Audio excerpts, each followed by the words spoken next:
ખેરાલુ તાલુકાના ડભોડા નજીકથી ગાંધીનગર એસએમસી પોલીસે ઇંગ્લિશ દારૂ ભરેલી ફોર્ચ્યુનર કાર ઝડપી. ગાંધીનગર એસએમસીના પીએસઆઈ એસવી ગળચરની ટીમને ખાનગી બાતમી મળી હતી કે મોડી રાત્રે ઇંગ્લિશ દારૂની ગાડી હેરાફેરી થવાની છે.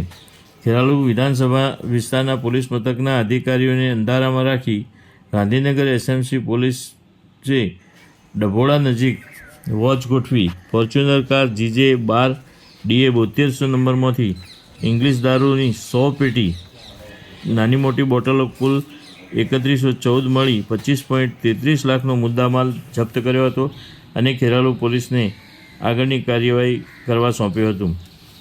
જો કે ઘટના સ્થળેથી આરોપી ગાડી મૂકી ફરાર થયો હોવાની માહિતી મળી છે. Online TV news reporter Farooq Memon,